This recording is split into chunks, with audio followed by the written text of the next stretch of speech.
Aha, okay. Naku, napakaganda pala niyan. At kami po ay natutuwa na you're on our show ngayon. So, ma'am, are you in Switzerland now or you're somewhere else? I am now in Zurich. Yes. Ah. Enjoying the nice weather at the moment. It's Yay! sunny day, and I can see the lake. It's beautiful, and the white mountains. Ay, ang ganda. Yeah. Ma'am, baka minekabad niyo rin Beautiful. yung mountain. Yeah, in Zurich, where I live right now, I can see the mountains a little bit, and then there's a lot of snow because we live a little bit on a hill, so they already have snow. Yeah. Wow. Naku, ma'am.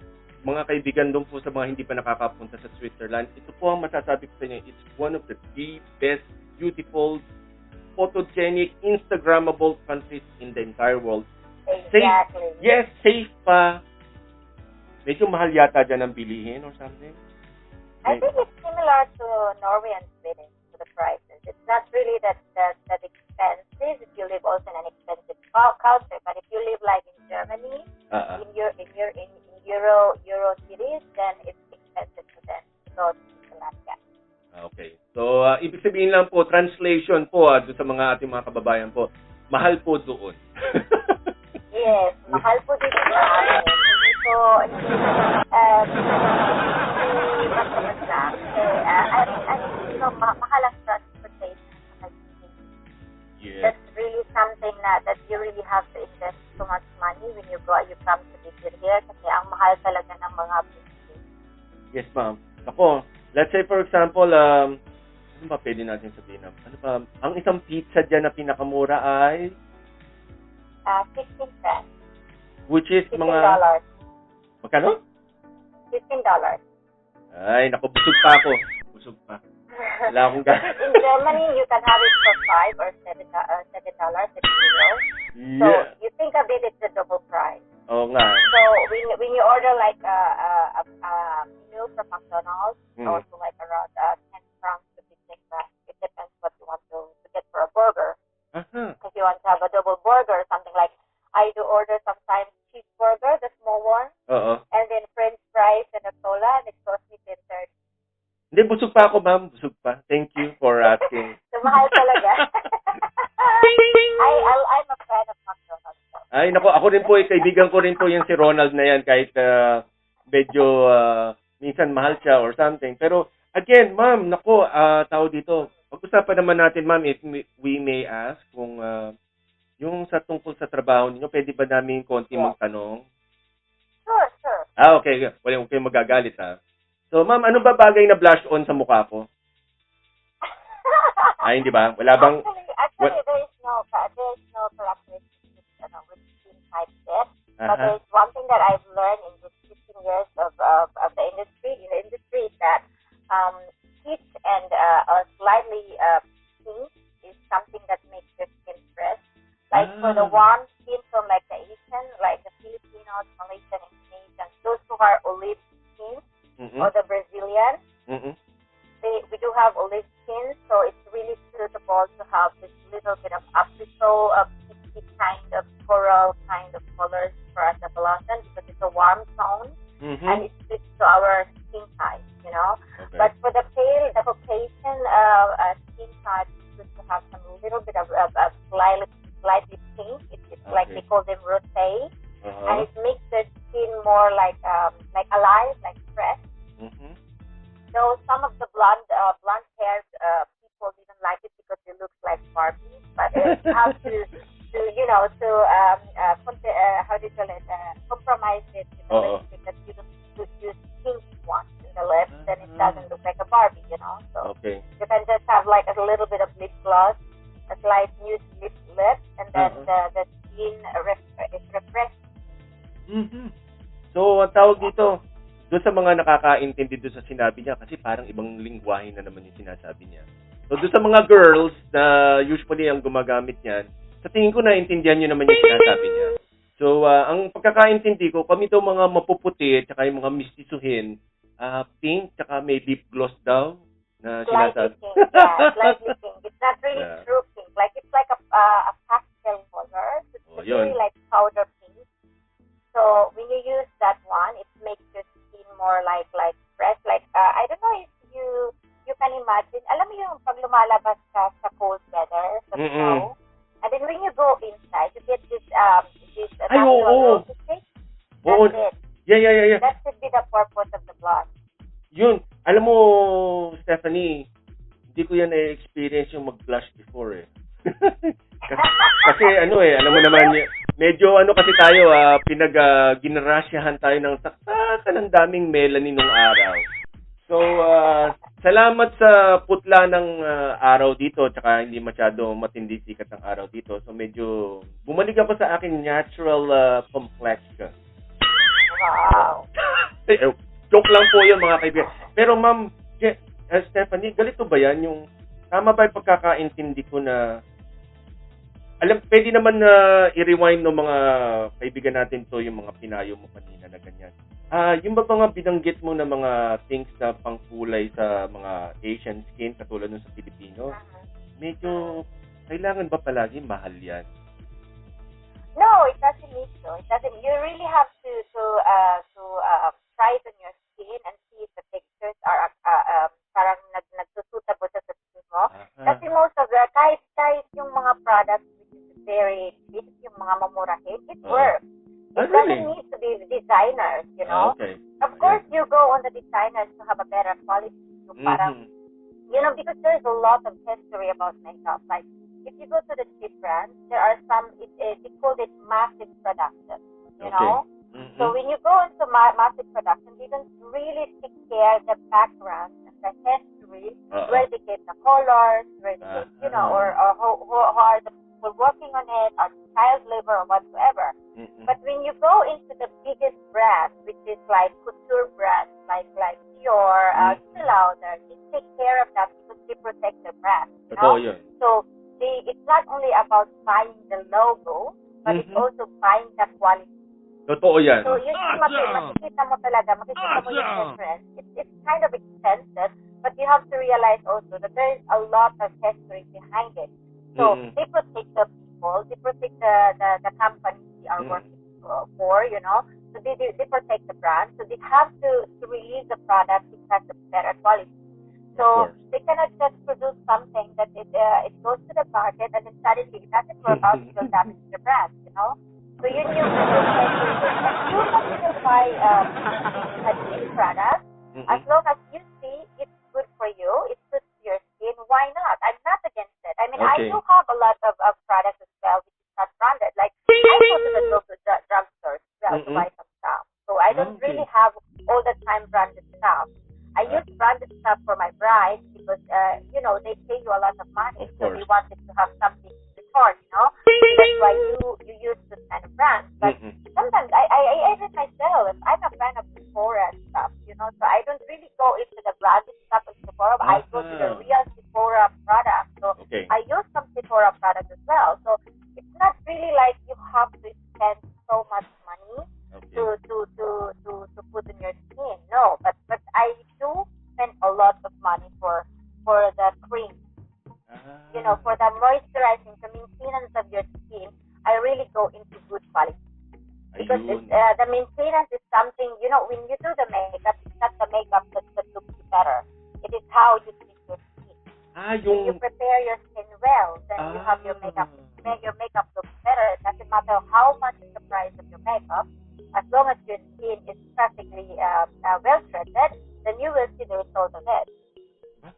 Yung pala yun. So again, i-recap natin kailangan nyo palang alagaan talaga yung balat. Kasi yung balat, yun yung lalagyan ng makeup. So pag pangit, sabihin na natin pangit yung balat, mahirap remedyohan. Parang ganun ba yun? Yeah. When your skin is dry and you don't use moisturizing cream or enough moisturized skin on your skin, kahit mahal pa yung product na gagamitin mo, it will not really, the satisfaction. Because you will still see the dry skin, So, common sense, so marirealize mo talaga, ngayon, sisipin mo yung product, pamahal-mahal, hindi naman pala maganda. But you forget to realize that it's your skin first is the problem, not the product. Ako, ma'am, alam mo, alam mo, meron akong maliit na kwento sa'yo dyan. Nung araw kasi, elementary pa lang ako, kasi lahat ng mga kapatid ko babae, natuto akong maglagay ng lotion, elementary pa lang. So, alam mo naman sa Pilipinas, pag yung ang lalaki medyo nagle-lotion, alam mo na, parang something, mga ganyan. Tapos, maaga kami tinuruan uminom ng vitamin. Alam mo, hanggang ngayon, nagpapasalamat ako, ginagawa ko yon. Kasi, magpo-49 na ako next month. Pero mukha pa rin akong 48. Alam mo yun? Congratulations. Ako, maraming salamat. Ako, hindi, napapagkamalan ako dito na na medyo mabata-bata for my age. And nung dati nung nanliligaw ako ng mga foreigners, ayaw nila nung kaedad ko. Kasi you look much younger than you. Oh, mukha daw akong boy toy. Yes! Pakala mo naman no? Kala mo saksakan ng hindi, pero totoo yan yung sa Germany noon. Yeah. Nako. Yeah. I mean, it's very common for the Asian people. We are very well known here in the European countries that they will always look younger than we used to. Kasi they always say to us that it's our genes. Yes, nakakatulong yun. That it makes us, nakakatulong siya. But one thing we forgot, we love to avoid the sun, actually. And the sun is the number one that really makes the skin so bad. So if you can see a lot of people who are exposed their skin to the sun, so you can really see the wrinkles very at the early stage. Yung crow's foot ba yun? Yeah, so yung parang tinatawag nila elephant, it comes out talaga pag you are too much exposure with the sun.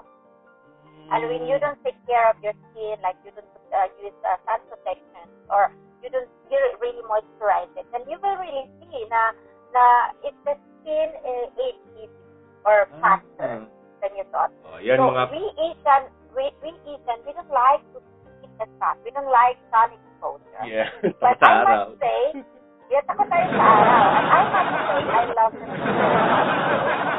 weather. I really want to go not to look my skin. But I always cover my face. I don't expose my face to the sun. So I'm wearing a hat or something. So I have to protect my face because there is my foundation, yung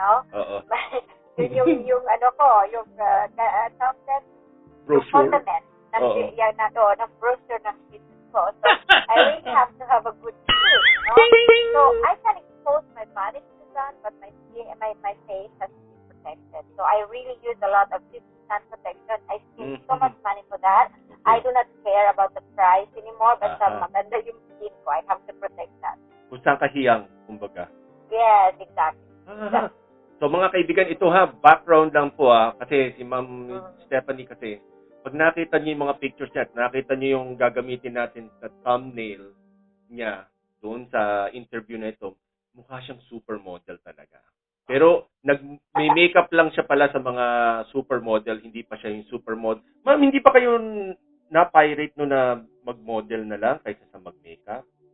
Hindi ka ba na... No, I used to do that in Germany as a makeup model, like a photo, how do you call it? A photo model?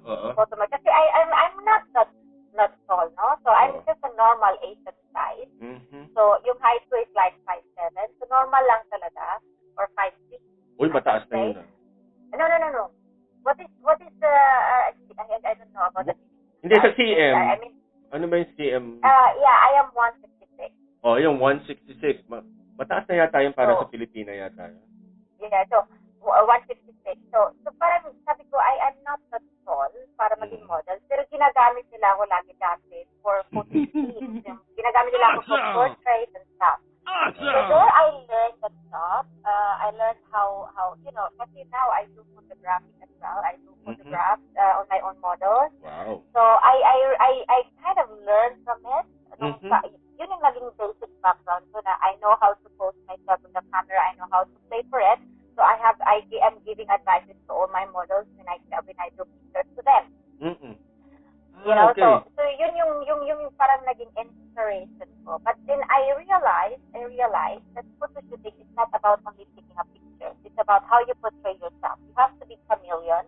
It's not only about being representing yourself to the camera, but you have to know how to play yourself or different selves in the camera. So you have to adapt. Let's say, it puts you another makeup, and you have to play the role with this makeup.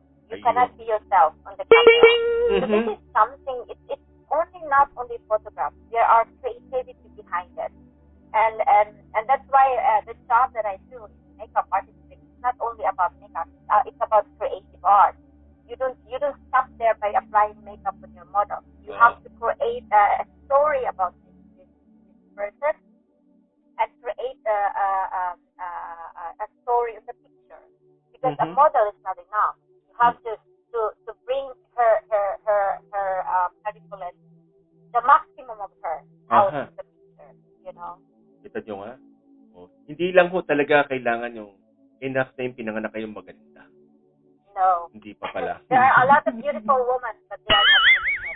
Ay, ma'am, totoo yan. Sa totoo lang. Yeah? Marami maganda. Tsaka, minsan kung yung may nabanggit ka kanina, yung sabi mo, yung you have to portray, tsaka play the role. Kasi may mga kababayan tayo na ang akala nila, basta mahal yung branded na makeup, mamahalin yung makeup artist, mahal yung damit, mahal yung sounds, yung video. Ine-expect nila automatic yung pati sila gaganda. Medyo I don't know about that. Opo, kasi yung minsan kasi you have to believe na maganda ka talaga or you feel great para mag-reflect sa labas. Ganun ba yung gusto mong sabihin, ma'am, doon sa sinasabi na you have to play the part of yung pag mini-makeupan ka, kung talagang parang Diyosa ang makeup mo, act like a Diyosa, hindi act like what else? Parang ganun ba yung ma'am? Yeah, you know, it's about. So, bawat isa sa us, there is always an energy. So, for a lot of people, hindi sasabihin nila sa'yo, hindi ka maganda because we always have different tastes, you know? Like Europeans love dark skin, or the people love light skin. You know, something like this. We always wanted to have something that we don't have. You know? Like, alam mo yung straight yung buhok mo, gusto mo maging curl. Yung curl yung buhok mo, gusto mo maging straight, you know? We are always like this. We are this kind of human, you know? So, okay. But each individual, there's always a beauty in her. They are always have a beauty entitled in beauty. So you just have to know how to bring it out. You just have to you don't need to be too much exposure or to be too exposed to these people to show your beauty. You just have to know that you have your beauty in yourself. And you have to believe that you are good enough. And when you do that, it reflects in your face. It reflects in your personality. You don't need to pretend to be someone else if you're not. You just have to be yourself and show it to the world for what a person you are, and that's it. And he will embrace you for who you are. You know, this superficial thing, I'm not into it in a way. Like people always say, I have to pick on the guapo guy because this is something that I deserve. No, because you can have a guapo guy, you know, he's stupid, he doesn't need you, you know. You will never love him. You can have a guapo guy, if he doesn't adore you or treat you like a woman, then you will never be happy. So think of it, you always look at the beauty of each individual. You don't look at the outer look of the person, you know. So that is something as well. When I do the makeup, I do not change this person. I just enhance her beauty. I want to bring out what she doesn't know she possesses. So this is what I am doing. I don't want to bring her into something that she's not. And then suddenly she will say to me, oh my God, this is not me. I cannot do this, you know. So you have to know what your client wants. The client will say, I am this kind of person. You have to bring her out in this way. You cannot say, I have to put an Instagram makeup which is very normal and very simple. You cannot do that. So you have to know what your client wants. And then a model is a different story because a model is their job to portray. So when you have a model, they are paid for it, but they have to portray the role that they are paid for. You know, they are like actors. They can be chameleons. They can be anything, and because it is their job to portray. But you know, for a normal client that I usually have most of the time, our normal clients, like I work at a certain brand like your or Steven, you have normal people. You are how do you call it? You have an interaction with normal people. Then you have to know what they want, and you have to give it to them what they want. You can tell them what to do, or you can tell them that, oh, this good, this, that, and then suddenly they are not this kind of personality. It will not work. Then suddenly they will bring the product up and they will say, no, I cannot do this. So you have to know what the client wants, and you have to give them what they want. And then you will see they are happy. Tingnan mo nga naman, Okay. ano? Yes, so, nako, mga kaibigan, mga girls, at dun sa iba pang nagme-makeup pa dyan, na-gets nyo yung sinasabi niya, I'm pretty sure naintindihan yung sinasabi niya kasi kung may experience kayo mag-makeup, I think maintindihan yung sinasabi niya. Kasi ako, kalahati lang naintindihan ko eh. Pero, wala tayong magagawa kasi, You have to do makeup too. Di ba, iintindihan mo siya? Miss Stephanie, may pag-asa pa ba yung mukha ko na ma-improve? Whoa, what is wrong with you? There's nothing wrong with you. Hindi. I mean, look at the positive side of your personality. That is you. I mean, you don't need to, stop asking yourself if there's some improvement in yourself because you are who you are. Ayun. Either you reflected yourself to everybody like who you are, or, we don't need to pretend to be someone else. We don't need to. I mean, we just have to embrace ourselves and be happy for what we are. I mean, like everybody says to me, oh, you're so beautiful, you're like this, you're like that. I must say, I do a lot of good stuff. That's honestly. Second is, there is like, I do a lot of everything in makeup. If I want to create, like, yung nose ko, I want to make it more contoured, more higher. Di ko contour ko siya ng makeup. I mean, I don't need to go to the doctor to make it more higher. But I can if I want to. But if I am happy that I can do something for myself, that's it. I mean, a lot of people will say, oh, your nose is done. Something, oh, so what if it is done? I mean, everyone is entitled to do something for themselves. As long as they feel happy for it, then be it. I mean, ayoko mag-judge ng personality ng ibang tao because each of us has to embrace our own inner beauty. Ayoko i-compete yung sarili ko rin sa iba. Kasi I'm happy for what I have. Because I'm thankful I'm alive. Oo naman. With a situation like this, I mean, we have to be thankful for what we have. A lot of people doesn't have, anything, and we have too much actually in Europe. So we have to embrace that, and be grateful. So I do not really look at the people in the outside. I really look at people in the inside.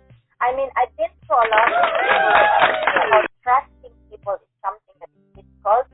But you have to know, if you give the person a chance, you will get to know the real person, the real himself, So I am like that. I give everyone the chance to show who they are. Oy. I don't judge them. Yeah. Oy, kita nyo nga mga kaibigan, si Ma'am Stephanie, good looking na may brains pa. Wow! Kita mo, beauty and brains nga naman ang magandang naku, napakaganda nung insight niya. I think sa pagkakaintindi ko, you don't have to pretend to be somebody else to be beautiful. Exactly. Yun naman Exactly. po yun.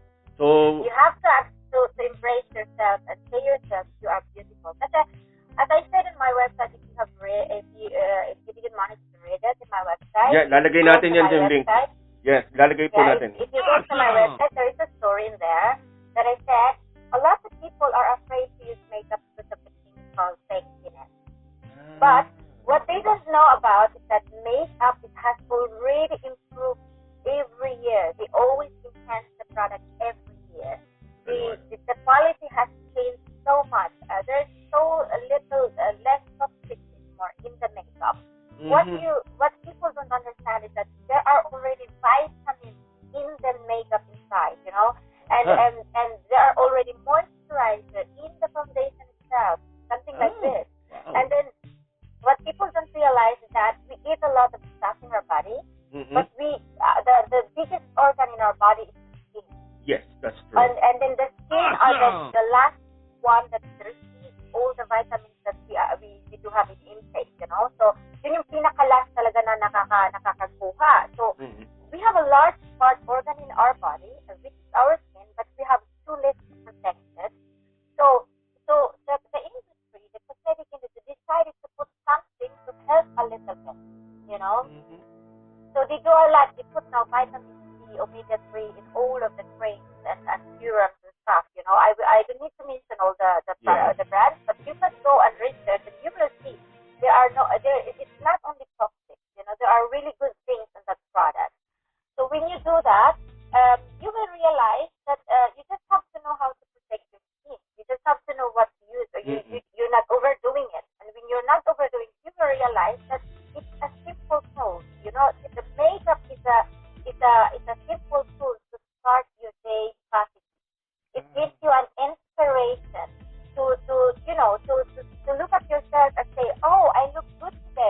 I love Yeah. this makeup now. What should I wear today?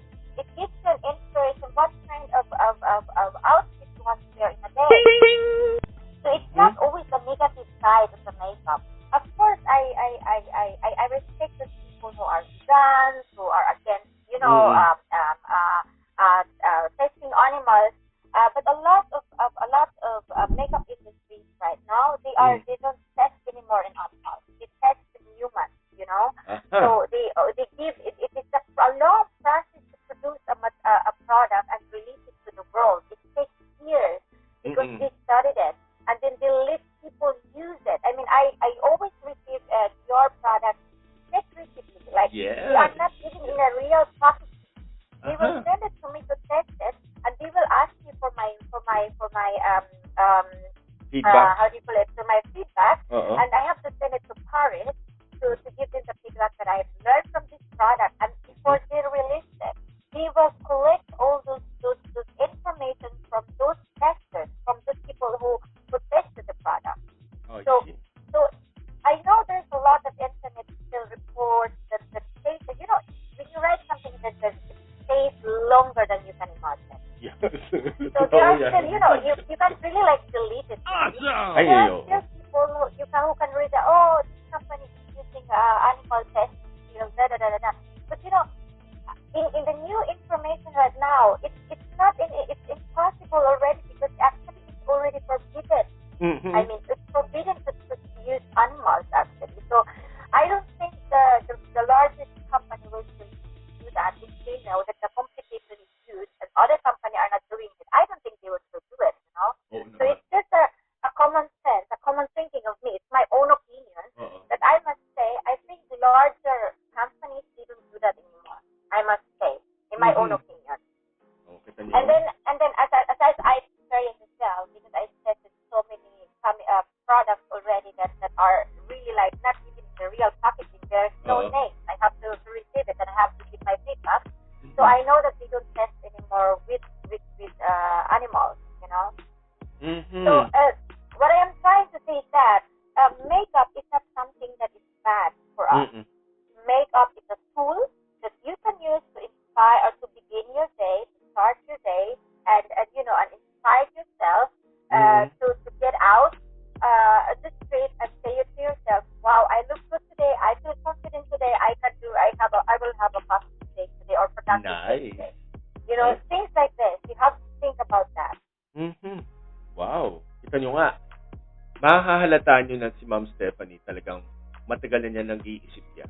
Kasi hindi mo masasabi mo those things kung hindi niya talaga naisip na yun before.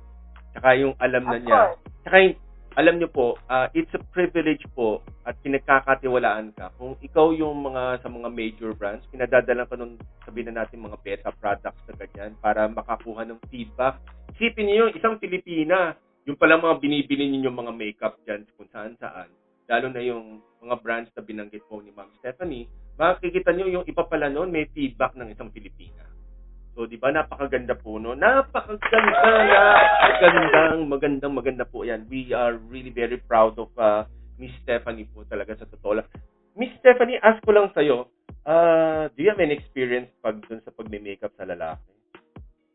Oh yeah, I do have a lot. I mean, I work now in a TV business in Switzerland, and most of our guests are men, and most of our anchors as well are men. So, I mean, I do some makeup like 6 guests, and most of them are men. Especially if the topic are soccer. You will see it all men and men. Yeah, and are not really into taking care of their skin. They are not used to do that. Like I have been in this industry for 15 years. Wow. Almost 15 years. And I have seen this already. Like around 5 years ago, I see already a lot of men going to buying some moisturizing, because before, tama na sa kanila yung nag-shave sila, lalagyan ng disinfectant, that's it,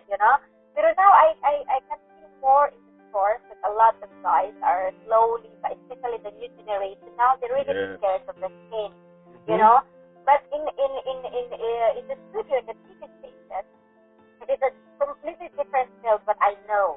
You know, I do makeup for brides, for grooms, for photo shootings, or in the counters, in the brand cosmetics. I must say the TV job is completely the opposite of what I do for the past 15 years. It's really completely different techniques and different makeup how do you call it, imagination in myself. I see. So I have to change it in everything. I have to change my products as well, what to do, what to use, everything I have to change. And then I realized the guys, when I do that, do the makeup, I really actually do the skin first. I have to scan the skin. I have to study it.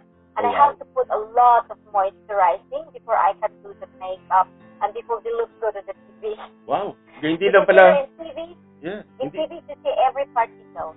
Kumbaga parang hindi naman pwedeng basta lang palang pumunta yung guest doon, umupo doon, then magsasalita na. Okay. No, they are all taken care of. They are well done, well groomed, and hindi sila naked sa mukha na pupunta sila sa TV. So they are really groomed, you know. So talagang you have to do the moisturizing the skin, put their makeup, put the powder, ton of bronzing, whatsoever, because the lights are so huge, you know, they are surrounded with light.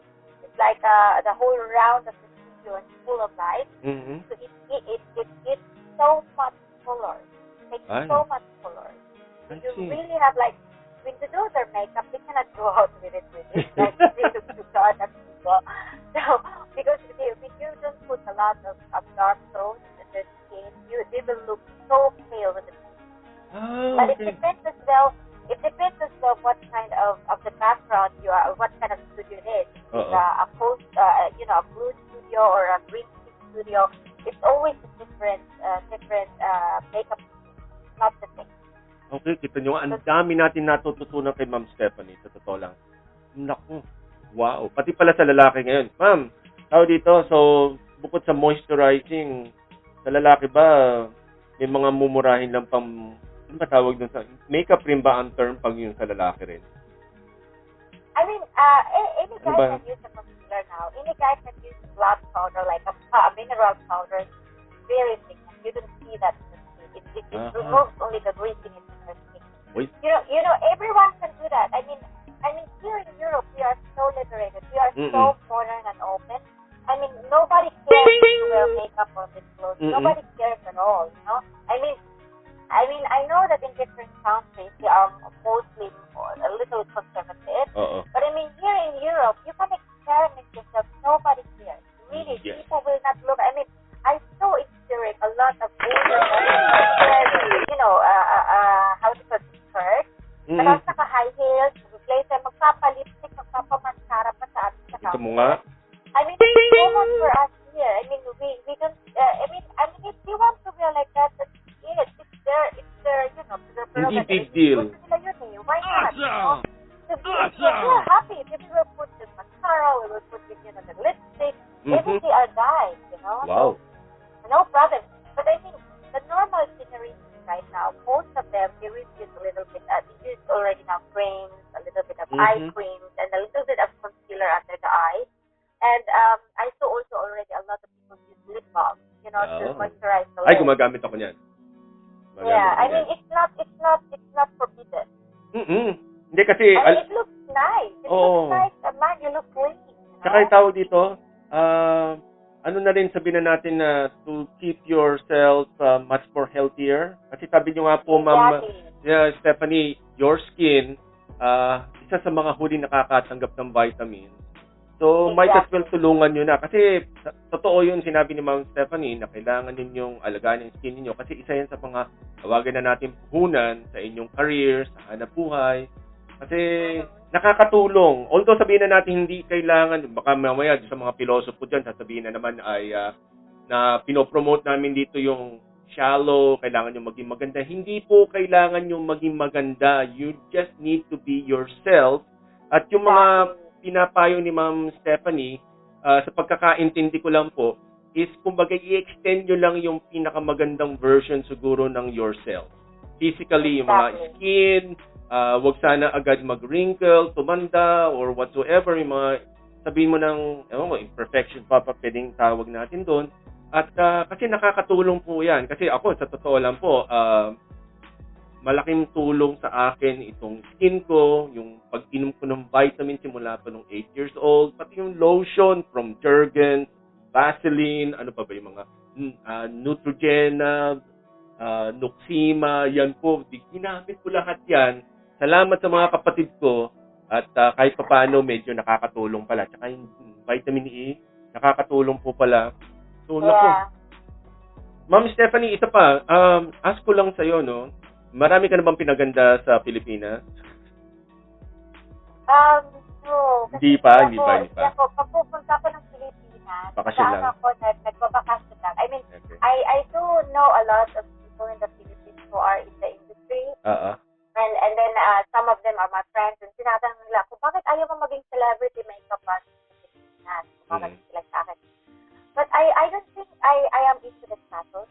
I don't really run into it because for me it's like I love my job.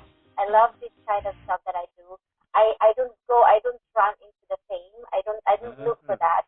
So sa akin lang is that as long as I make this person happy, then I am happy. So for me, the feedback is very important, and I don't work for quantity. I work for quality. Very good. Alam mo yun, ayoko ng maramihan na tao, maramihan na ganito, para lang you earn so much money.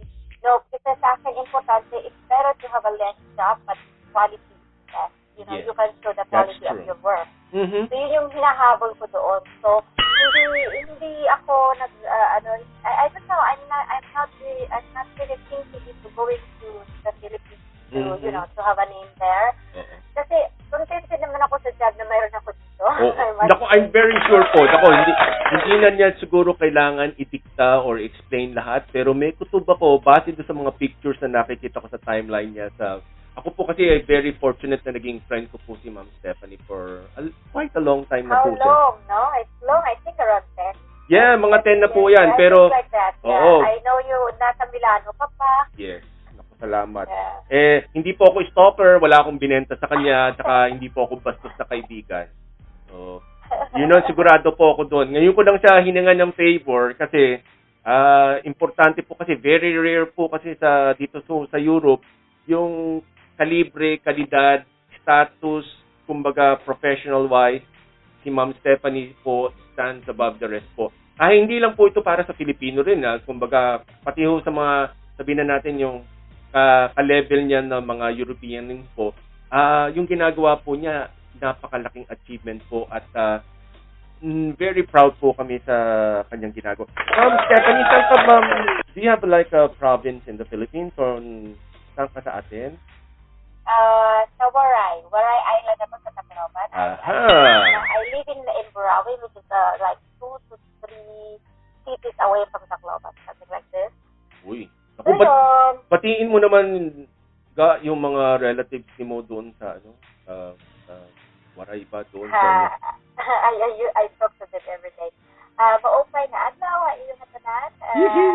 Maupay na adlaw for doctors at mga oras na at hinautod ka nga maupay niyo kabutang and then very healthy at maray COVID or something like this. At sana happy kayo kung nain ka mo yan So, maupay na aga ingatan for that. Ay, huwag niyo kakalimutan rin yung mga kamag-anak ni Ma'am Stephanie sa Pilipinas mag-moisturizer saka mag-ingat sa araw. At ayaw niya yan Avoid the sun. Yes. Ayaw niya ng araw. Oo. Ma'am Stephanie, bukod ba sa English tsaka sa Waray tsaka sa Filipino, may iba ka pa bang language na alam? Yeah, German. Yehey! Ay, ma'am, konting naman. Bitte, bati ka naman in Deutsch, please. Hallo, ihr Lieben, ich muss euch sagen, ich hoffe, ihr seid gut dran und ihr seid in guten Händen und dann gesund und munter. Ich wünsche euch alles Gute. Ja. Yun. Guten Tag, Guten Morgen in the Schweiz. Yeah, no, naku, British yun, Ma'am Stephanie. Kasi po mga kaibigan, kami po, meron po kaming common denominator po ni Ma'am Stephanie. Kasi dahil I used to live po in Germany, at the same time po, meron po akong anak po na German po na nandun. At pag ko naririnig ko yung mga Pilipina na nagsasalita po ng German po, kasi ako very proud po kasi dahil it's my second home po kasi naman talaga na doon. So, doon po sa, kasi po ang Switzerland, 4 po salita nila. French, German, Italian, tsaka ano yung isa? Greco-Romano. Ayun, mga ganun ba? So, 4 yung kailangan mo matutunan doon pag doon ko pinanganak o doon ko lumaki or something, official languages doon sa Switzerland. Kasi nakapaligid sa kanila lahat yung mga, more or less yun rin po. So, very happy rin po ako na doon sa 4, 2 naintindihan ko kahit papaano. So, besides yung English. Marunong ka na mag-Italian, no? Sì, lo so, io parlo italiano, Sì, veramente parlo italiano. Io abiti in Milano da 14 anni, signora. Veramente, a 14 anni, impossibile, io non parlo italiano. Capisci un po', lavoro un po'. Sì, mangia bene, pero sige, yan po, baka tayo maubusan ng mga salita dyan. Yung mga kababayan natin sa Switzerland, sa Italy, sa Austria, sa France, at sa Germany po, yung po nakapaligid po sa Switzerland po, binabati namin po kayo dyan. At nako, we have somebody to be really, really proud of. Ito po, paano po namin ginigest po itong mga Filipinos na sabihin na natin na kakaiba po mga trabaho is to inspire you. Wag po i-discourage. Wag niyo pong isipin po na pang maganda lang to, pang mayaman lang, pang Switzerland lang po itong mga klase ng trabaho. Pero don't do these things kung hindi nyo talaga siya passion. Yeah, because it's not only about talent actually. There's a lot of people who has this job but they don't have those passions and they don't really succeed. They still go back to other fields, Mm-hmm. So if anyone can be a makeup artist, though. Anyone can be a makeup artist. If you want to be on this field professionally, you have to really go to a certain school because it provides you the knowledge and helps and gives you as well the connection. Of course. Like I did twice. I went to Germany before. 2007 was my first academy. And the second one, I went recently, like 2019, I went to London to OSF, which is a freelance academy of makeup artistry in London, and one of the best leading makeup academy in London. And they have schools in Dubai and in New York, and they also have spots for fashion week. So this is really like a great school where you spend so much money, but it's worth it. So it brings you to where you are now, So nakakatulong sila. It provides you have a lot of benefits there, but it provides you a lot of free master classes. Okay. It is also helpful to know other brands because a brand is the master class in this academy.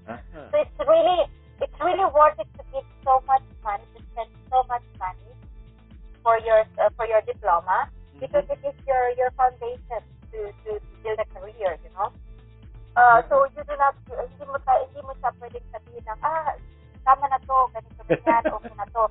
No, so you really have to think. You have to have a plan.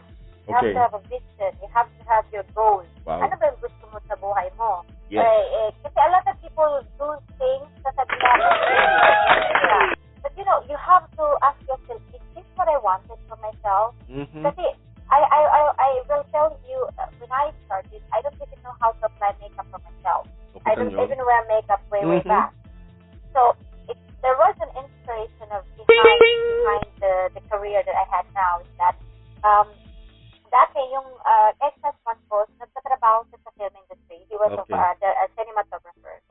So I used to be in different film locations in Germany. So kahit anong job mayroon siya, nandoon kami, kasama kami ng anak ko, ganyan. And then I came to inspired in this kind of field. Tapos, of course, I was young. I was like 20, 21. So I didn't even know what I wanted for myself because at that time, hindi ko pa nga alam mag-German, So I studied 3 years in the Philippines in Buddhist Institute for German language. But when you don't use the language, you don't really know how to express it. You learn it, but you don't know how to express it. Yes. How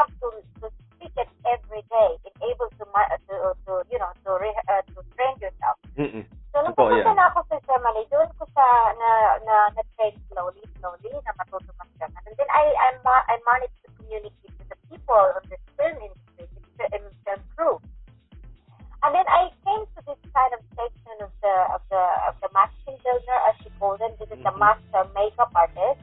This is not a makeup artist. This is the people who does FFX. You are the one who really makes dead people, wounds, monsters. These are their jobs. I mean, makeup is something into beauty. Master makeup artist is something into FFX. Really special effects, as we call them.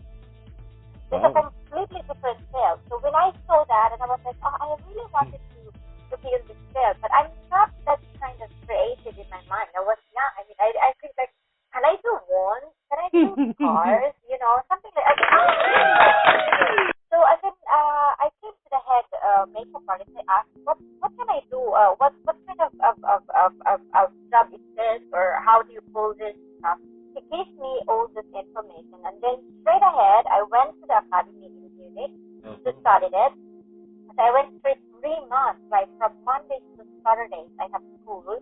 Straight 3 months of that. I have to live in a little apartment. So I have my daughter with my ex-husband, and I was alone in this little apartment studying 3 months, isolated, just for this course, you know. Wow. So nung natapos ko siya, I managed to do this kind of wounds, scars. I managed to do bruises, you know, like I managed to do dead bodies, you know, yung how to make big bodies, you know, like this.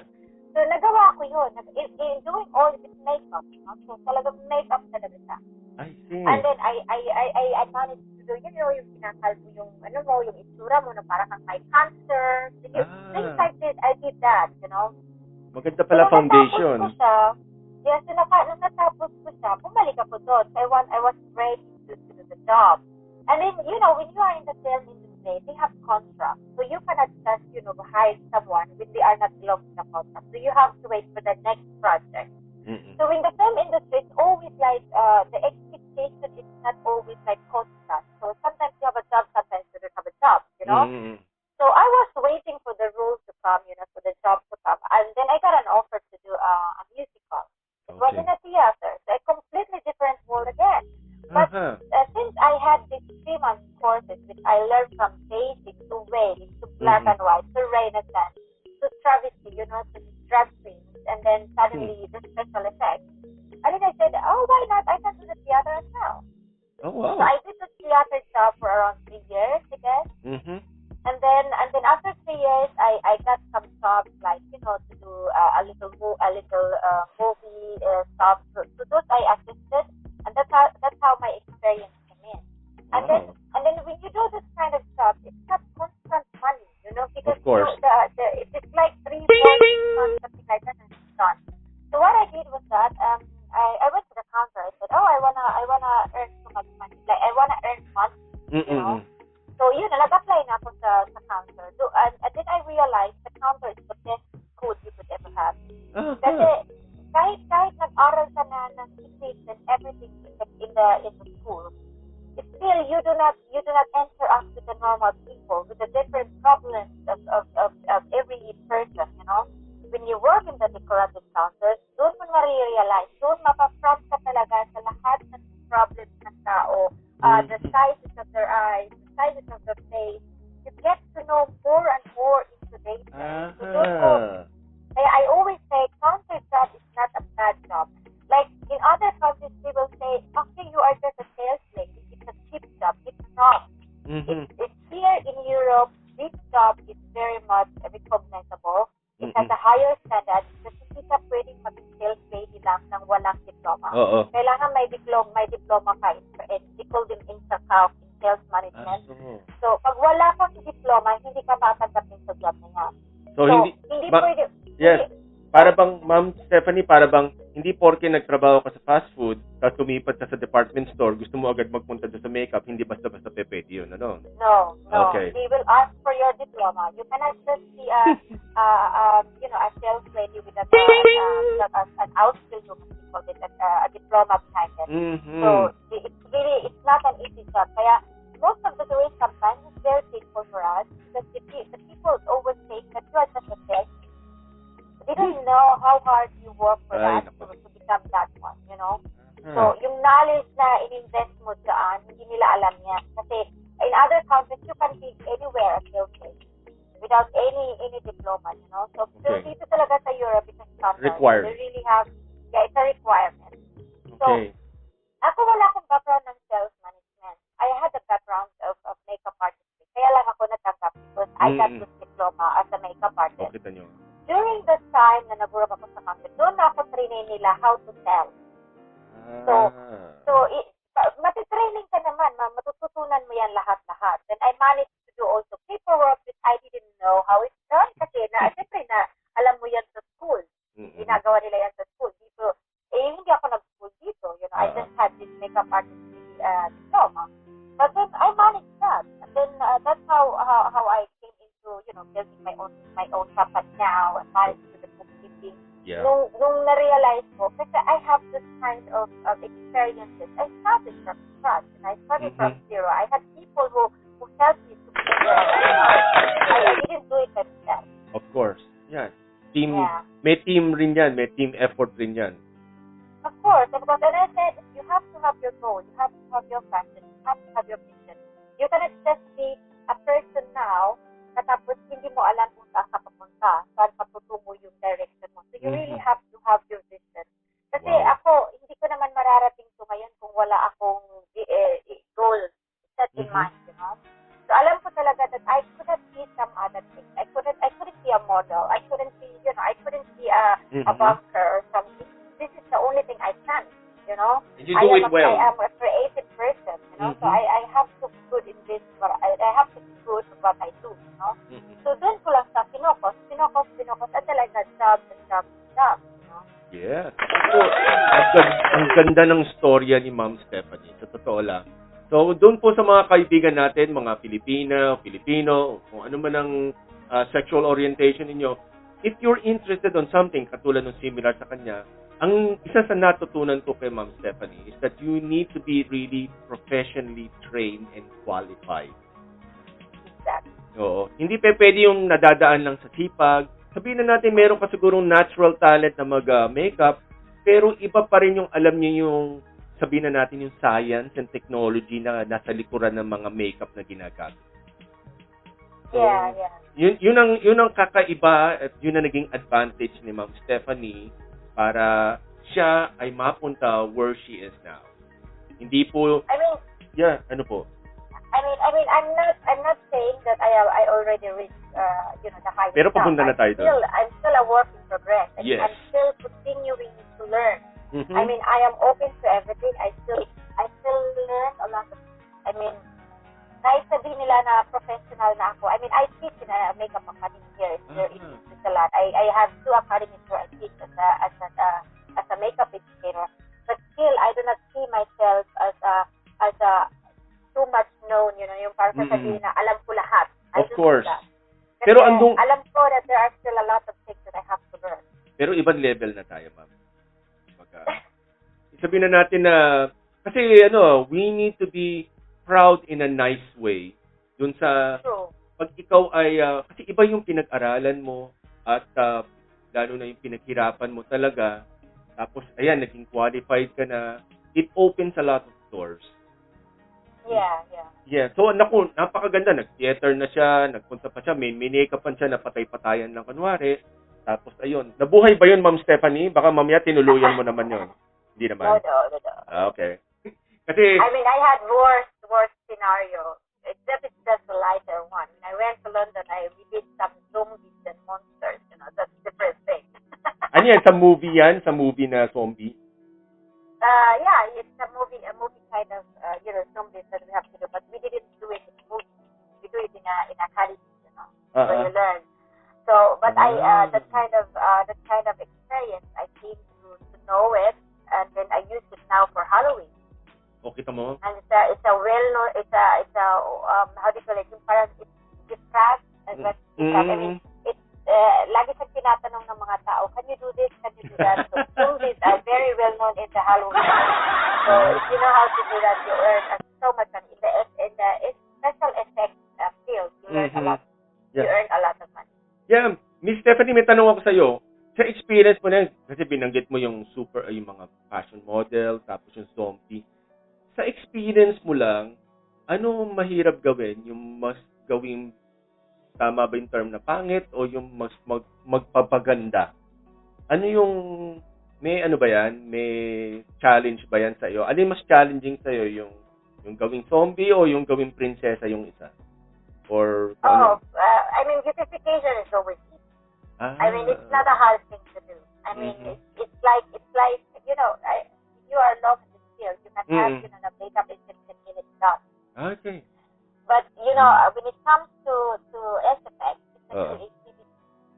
You know, it has to look real. It has to look reality, you know. So, if you could look at my Instagram, there are Halloween pictures there. Lalagay natin yung link. I created vampires, I created really zombies. And you will see that, like, you know, some wounds in the decollete with a lot of poison blood from the zombies, you know, poison red. So it has to look so real.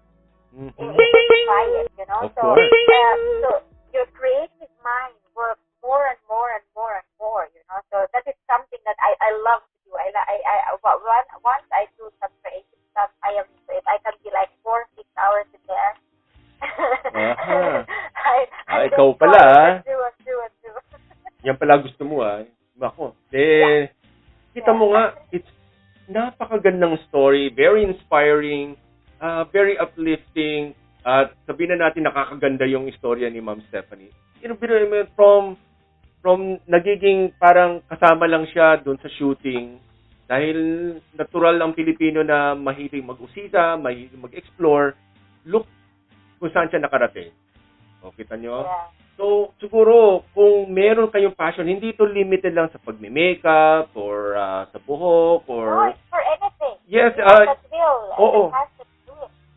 Yung kinikwento ni Ma'am Stephanie, ano lang niya, kumbaga yung parts lang doon, binanggit lang niya kasi yun sa makeup industry o yun yung ganun yung sabihin na natin yung mga requirements para marating yung kung nasaan siya ngayon, papunta siya doon sa gusto niyang puntahan ay tungkol sa makeup. Pero yung formula, kung gusto niyo maging barbero, gusto niyo maging top-notch mechanic, or kung ano man ang gusto ninyo, yung passion ninyo, yung plantito, plantita, yung experience niya, tsaka yung teaching year niya, applicable po yun para sa lahat. Pati sa cooking. Exactly. Yun. Kaya lang, huwag kayong magluluto naman ng mga zombie at mahirap po yun maghanap ng...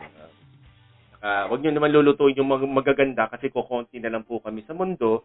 So, please lang. We're an endangered species.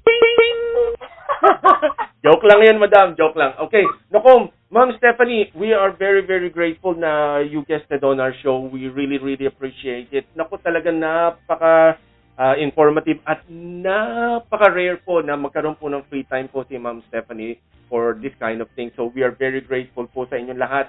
At unfortunately, we don't have time para sa episode na ito. If you like to hear more about Ma'am Stephanie, we might have a part 2. Depende po sa inyo yan. So don't forget to like, comment, and subscribe para po sa TKN po yan, the Kaibigan Network po. At we'll put it there. Abangan ninyo dyan. Lalagay natin yan as soon as possible. Makikita nyo yung thumbnail natin na may picture ni Ma'am Stephanie at Ma'am Stephanie, are you single or married na ba? Taken. Yun, taken na pala, taken. So, tapos na, pipindutan na natin yun ng period. Ayun po yun. So, ayan. So, mga kaibigan, again, thank you very much po for being a good sport with us. At we really, really enjoyed what you told us. Para na rin tayo nagkaroon ng masterclass para sa makeup. Yun naman. Yes! Naku, napakadami kong natutunan. Alam mo, I'll be buying a moisturizer soon. Yeah, and don't forget to use SPF. SPF is the most important thing. Yeah, Kasi, lalo na ngayon. This is the one thing I want to say, the last thing I want to say is that kasi tayong mga Pilipino, pag nandito tayo sa Europe, we are so near to the sun, you know? So, we are immune to the pigment. Kung mapapansin nyo, madali tayo magpa-pigment. So, it's really good to use sun protection to prepare yourself already. Huwag yung saka ka lang gagamit pag matanda ka na. No, you have to start from the beginning talaga. Start young. Start young to protect yourself. Yes, totoo po yan. Kasi pag yung medyo may edad na, it's kind of too late na rin siguro. Yeah, I have one sickness that really, hates me a lot. I hate it. It's just one na hindi ko siya na help ma-prevent. Oo. So, it's hard to remove it. You cannot really remove it. It's hard. Yeah. I see. Kahit ipa-laser mo pa yan, babalik siya. Ay. So, yeah, make sure talaga na pinaprotect niyo yung skin niyo from the beginning. Ako, ayan pa, kita nyo, meron pa tayong talagang moral lessons dyan. O mag-SPF tayo po, lalo na ngayon, spring is just around the corner. May snow pa dito, Ma'am Stephanie, dito rin sa Sweden. Spring and summer is around the corner, so kahit sabihin na natin hindi tayo pwede masyado pa siguro lumabas dahil sa pandemic nito. Again, do make it a habit na magsuot ng, maglagay ng lotion, o moisturizer, lotion matawag doon. May SPF. Yeah. Oo. SPF. Yes. At nako, yes. So again, maraming salamat Miss Stephanie for being on our show dito sa TKN. Naku, mabuhay po kayo. We really appreciate your being here. Naku. My pleasure. Yeah. So, mga kaibigan, yung mga Instagram, website, tsaka yung mga other contact information, ilalagay po natin sa description po, sa videos po na ganyan. Tsaka doon po sa thumbnail, pag malapit na yung premiere nung kanyang episode nito. So, again, doon sa mga kababayan po natin na natutulog pa sa North America, yung mga midday na dito sa Europe at going hapon na po sa Pilipinas at Asia, Australia at elsewhere pa po. Again, maraming salamat po. Please do take care. At ma'am, any other messages po na pwede namin i-share sa ating mga listeners? Wala kang ano? Yes, stay who you are. Believe in yourself. Don't change. Yeah. And, yeah. Wow. Go with the flow. Go with the flow. Nako, yan. Filipinos are always fun. This is I must say I'm proud of. Kasi we are very creative. Yes, totoo yan. So I'm really proud to be a Filipino. Thank you very much, ma'am. Ganun din po kami. Likewise din po kami. Dahil gusto natin, whether ano po ang ating passport, at the end of the day, tayo rin po ay lahat ay Filipino. So, hindi po yan, wag ho tayong magpanggap na hindi na tayo Filipino dahil iba na po passport natin. Kasi sa document lang po yun. So, relax lang po medyo sa inyong pagiging carried away. So, paliliwanag lang po natin again si Ma'am Stephanie po, Miss Stephanie from Zurich, Switzerland po. Siya po ay isang professional makeup artist at nag-umpisa po siya sa Germany. Ngayon po ay nasa Switzerland siya and she's doing very well. Hopefully, ma'am, we wish you more power tsaka makarating ka doon sa gusto niyong puntahan. Not necessarily yung pinaka-top.